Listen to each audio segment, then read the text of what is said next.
Chapter 6. Socratic Fundraising Setting. Is this the land of wealth sharing?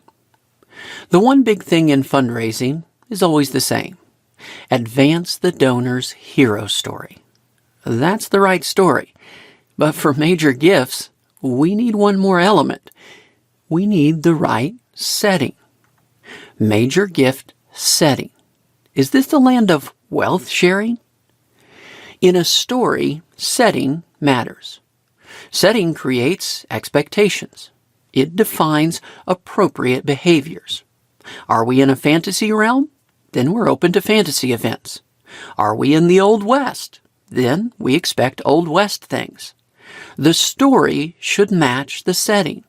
A John Grisham legal thriller won't include zombies. A Zane Grey Western won't have a magical elf. In fundraising, setting matters. Typical gifts come from disposable income. They're in the category of regular, daily, or weekly expenditures. This is a small reference point. This creates small comparisons and small gifts. A story in that setting will never lead to a major gift. A major gift doesn't fit the setting. It's like a space alien landing in a Danielle Steele romance. Major gifts are different. Of course, they're larger, but they're also different in type. Major gifts are not gifts from disposable income. Major gifts are gifts of wealth. To advance a major gift story, we need the right setting. We need to be in the right world. We need to answer the question, is this the land of wealth sharing? Establish the setting. The major gift story is set in the land of wealth sharing. How can a fundraiser establish that setting? It starts by talking about wealth. But this is Socratic fundraising, so this means getting donors to talk about their wealth. It means getting them to talk about their businesses or investments. How does talking help? First, just reminding people of their wealth is powerful. This, by itself, encourages sharing. Second, it can reveal capacity. It can uncover assets. Third, it can reveal plans. It can show plans to buy or sell, acquire or retire. These assets and plans create opportunities. The fundraiser can share stories of what others, like the donor, have done before. She can provide creative solutions. She can deliver value. The fundraiser archetype. In the universal hero story, a guiding sage helps the hero. The sage gives advice, planning, and guidance. The sage introduces the hero to friends and allies. The sage provides a magical instrument or weapon. These help the hero complete the journey. The effective fundraiser can be the guiding sage for the donor's hero story. She knows wise friends and allies. She knows technical experts. She knows donors who have made complex gifts before. She has magical instruments that can help with the journey. She knows about gift instruments and agreements. But not every instrument works for every journey. Not every ally is helpful for every hero. Socratic inquiry reveals what fits each hero's specific journey.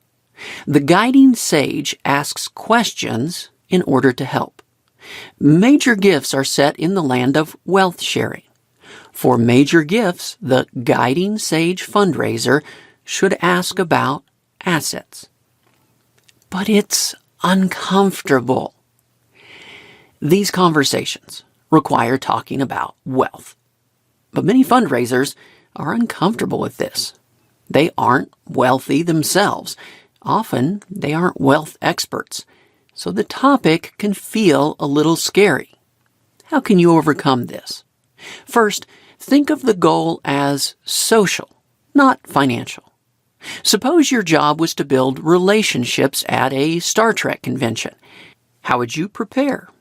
You might want to learn a little about Star Trek. Why? Because it's what the other person cares about. It makes conversations easier. Wealthy people are interested in wealth.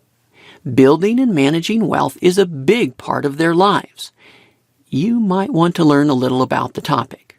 Why? Because it's what the other person cares about. Maybe you think tax law sounds like Klingon, but you can still learn a little. You don't have to become a leading expert. The point is just to make conversations easier. The right destination.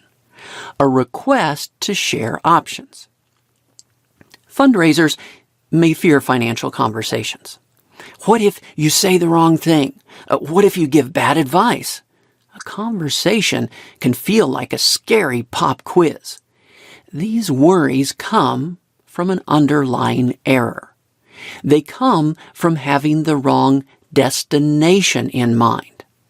We want to ask wealth and asset questions. We want to have wealth and asset conversations. We want to spot solutions where some option might be helpful. But the goal is not to quickly give the right answer.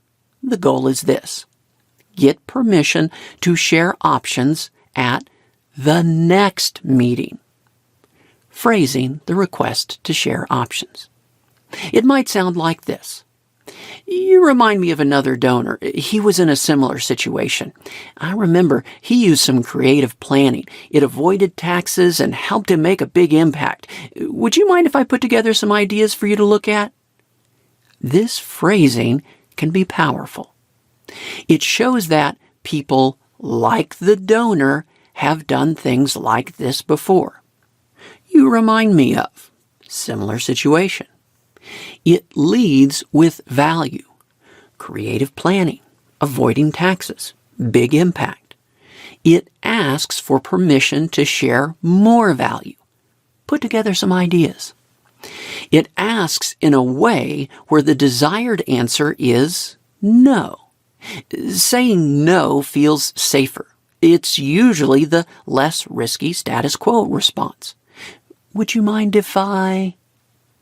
Introducing the ally. If the fundraiser isn't comfortable presenting a proposal, that's okay. The guiding sage fundraiser introduces the donor hero to a friend and ally. This ally helps advance the donor's journey. One fundraiser shares this phrasing. I can't tell you the ins and outs of a CRUD, but I would be happy to introduce you to someone who can. I've been told that this instrument offers ways to maximize your giving, minimize income taxes, and provide a degree of flexibility in your financial situation. Is this something you'd be interested in? Others suggest, you mentioned that you are going to pass the business to your kids. Do you know there are some ways you can do that that will actually save you money on the transaction by being charitable? On my next visit, I'll bring our specialist in that area so we can talk about it in more detail. In either case, the goal is not to be quick with a solution. The goal is to spot an issue and get the next meeting. Only then does the fundraiser or an ally present valuable options. The power of delay. The right destination is to get the next meeting. Creating this time delay is important. It keeps the initial conversation social. It separates the conversation from any financial ask. It gives time to build creative options. It makes those options feel more valuable. An off-the-cuff answer is more easily dismissed, even if it's right. This delay also gives the donor time to think. The donor knows the meeting will show asset-giving options. This moves the donor's mindset into the land of wealth sharing. The more time the donor spends in this setting, the more likely a major gift becomes. In story terms, the goal is to create an epic scene. The guiding sage delivers the perfect weapon. The weapon gives the hero confidence to take the journey. A great scene requires some build-up. It requires some anticipation. In practical terms, it requires the next meeting. The partial reveal. Having expertise can help. As knowledge increases, the ability to spot issues also increases. But expertise can also hurt. Instantly giving the whole answer short-circuits the process. Delay is valuable. If we know the solution, a partial reveal is fine. It can create interest and attraction. This is also true in seduction.